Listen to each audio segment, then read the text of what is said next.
okay? Don't do. Hello, welcome to my YouTube channel. ඉතින් ඔයාලට සුබම සුබ අලුත් අවුරුද්දක් වේවා කියලා මම විශ් කරනවා. මේ ඊයේ එකේ මම දාන first vlog එක මේ ඔයාගේ හැම විශ් එකක්ම ඉෂ්ට වෙන්න කියලා මම හදවතින්ම ප්‍රාර්ථනා කරනවා. ඉතින් අද අපිට කොෆි එකක් බොන්න යන්න හිතුණා. ඉතින් අද අපි ගියා බැරිස්ටා එකට. සඩන්ලි ප්ලෑන් එකක් හින්දා අපේ මැනේජර් එනවා කිව්වා. එයා එනකන් අපි මෙනු එක බල හිටියා. ඉතින් ඔය ඉන්නේ අපේ මැනේජර්, ඒ වගේ මගේ යාළුවා. මගේ යාළුවා වීඩියෝස් වලට එන්න කැමති නැහැ. ඉතින් එයාව පෙන්නන්න විදියක් නැහැ. ඔයාලට ඉන්නවද මේ වගේ වදකාර යාළුවෙක්? ඇත්තටම අපි කොෆි බොනවා කිව්වට අපි කැමත් ඕඩර් කරා. ඉතින් ඔන්න අපි සෑන්ඩ්විචස් දෙක ඇවිත් තියන්නේ. අනේ ඉතින් අපේ ඩ්‍රින්ක්ස් දෙකත් ඇවිත් තියෙන්නේ. මගේ යාළුවා මුකුත් බොන්න බෑ කියලා කිව්වා. ඉතින් මයි මගේ මැනේජර්යි ඕඩර් කරා. මේ ඊයේ මං හිතාගත්තා අපි කාපු නැති කෑමක් එතකොට බීමක් try කරලා බලන්න ඕනි කියලා. මොකද මගේ කලින් පුරුද්දක් තිබ්බා. මම අර කොහේ හරි රෙස්ටෝරන්ට් එකකට කැෆේ එකකට හරි ගියාම එකම දේ try කරන්නේ. අලුත් දෙයක් try කරන්නේම නැහැ. ඉතින් මම වෙනසකටත් එක්ක අද try කරා. affogato drink එක. ඒක serve කරේ coffee plus ice cream. මම ඒක try කරපු නැති හින්දාම තමයි මම try කරන්න බැලුවේ. ඉතින් ඒක පොඩ්ඩක් කියදි weird වගේ but ඇත්තටම ඒක රහයි. කොහමදර cappuccino ice cream තියනවනේ. ඉතින් ඒ වගේ මාරම රහයි. vanilla ice cream plus coffee. ඉතින් මං හිතුවේ ඇත්තටම ඒක දකිද්දි නම් මගේ decision එක නම් අපරාධේ. මං ඒක ගත්තේ පඬිතයා වගේ ගියත්. මොකද මගේ මැනේජර් කිව්වා ඒක try කරන්න එපා. මොකද මම අකමැති වෙයි කියලා. ඒකද එයා කිව්වා ඒක serve කරන්නේ ස්වීට්ස් නැතුව කියලා. ඒක නිසා ඒකත් එක්ක යන්න තමයි මම නටලා සෑන්ඩ්විච් එකක් ගත්තේ. පත් ඒක serve වුණේ ice cream එකත් එක්ක. එයා පිලිපීන්ස් නේ. ඉතින් එයාලගේ රටේ serve කරන්නේ ඒ විදියටලු. ඔයා නටලා ෆෑන් කෙනෙක් නම් මේ සෑන්ඩ්විච් එක ඔයාලට රෙකමන්ඩ් කරනවා මං. ඔයා වර්ක් කරන කෙනෙක් නම් නැත්නම් අට බිසි ලයිෆ් එකක් තියෙන නම් පුංචි කාලයක් වෙන් කරගෙන ආරත් බලංගේ යාළුවොත් එක්ක කොෆි ඩේට් එකක් නැත්නම් රෙස්ටෝරන්ට් එකකට ගිහලා කන්න හරි මොන හරි දෙයකට ආගේ කාලය වෙන් කරලා ආගේ ස්ට්‍රෙස් එක රිලීස් කරගන්න පුළුවන්. ඉතින් ගෑල් ළමයි හම්බ වෙන්නේ ඉතින් ඔය දන්නේ නැද්ද චූටි ඔබ කතා කරන්නේ. so it's all about girly things. No, I'm kidding, okay? Don't do.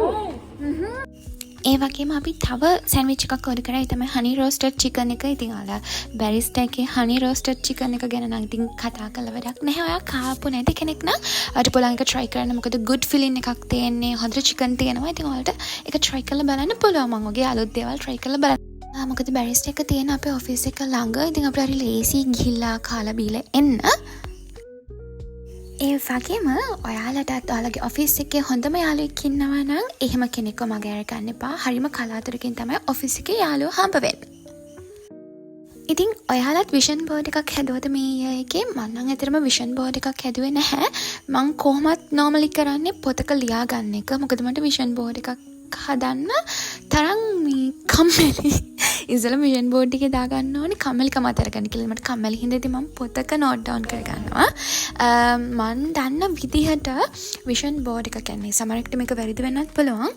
Vision board එක කියන්නේ normally ඔයාට අර short time period එකේදී achieve කරගන්න පුළුවන් දේවල් තමයි අපි normally add කරන්නේ. ඉතින් ඔයාටත් බලන්න හදපු නැති කෙනෙක් නම් ඔයා shortly ඔයාට achieve කරගන්න පුළුවන් දේවල් විතරක් target කරගන්න.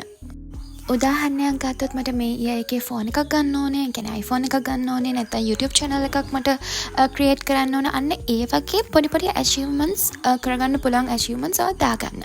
දැන් මම වගේ vision board එකක් හදන්න කම්මැලි කෙනෙක් නම් අර පොතක note down කරගන්න පුළුවන්. ඒක ප්‍රශ්නයක් නෑ. ඊට පස්සේ shape එකේ බලන්න ඔයාගේ wish book එකේ කොච්චරක් achieve කරලාද, තව කොච්චරක් achieve කරන්න ඕනේද, මොනවද achieve කරලා තියෙන්නේ, මොනවද achieve කරලා නැත්තේ, ඉතින් ඔයා මොනවද කරන්න ඕනේ. ඒ හැම දෙයක්ම ඉතින් ඔයා බලන්න අන්තිම මොහොත වෙනකන් ඉන්නේ නැතුව. මොකද මගේ ගිය අවුරුද්දේ මම ඒ කියන්නේ හැම දෙයක්ම ඕකේ කියන්නේ අපිට achieve කරගන්න අමාරු වෙනවා. සමහරක් ඒවා සහ අපි හිතාගත්තේ නැති දේවල් සමහරකට achieve කරගන්න පුළුවන්. ඉතින් ඔය target එකට කරොත් ඔයාට achieve කරගන්න එක ඉතින් nothing. මගේ ගිය අවුරුද්දේ නම් 75% විතර වගේ මට achieve කරගන්න පුළුවන් වුණා. ඉතින් මේ එකෙත් මම try කරනවා at least 100% හරි achieve කරගන්න. පඬිත කතා කිව්වට ඉතින් මම order කරපු ටික කැම ටික කිව්වේ නැහැ නේද? අපි ඉතින් order කරපු ටික මම අද කියන්නම්. ice caramel mochato එකයි, affogato, nutella sandwich, honey roasted chicken. ඉතින් මේ ඔක්කොමත් එක්ක 3564ක් තමයි අපිට ගියේ සර්විස් චාර්ජ් එක්ක.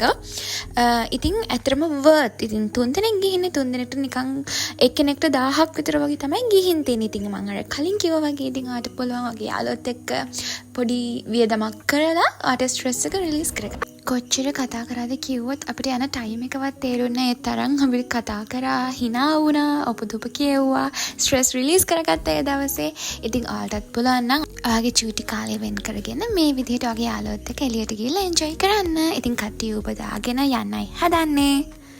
ඔයාලා මෙච්චර වෙනකම් මගේ වීඩියෝ එක බලන් හිටියා නම් thank you for watching. ආයෙ පාරක් වීඩියෝ එකක් අරන් එනකම මගෙත් එක්ක ඉන්න. ඔයාලා subscribe කරලා නැත්නම් මම subscribe කරන්න. Thank you. Bye.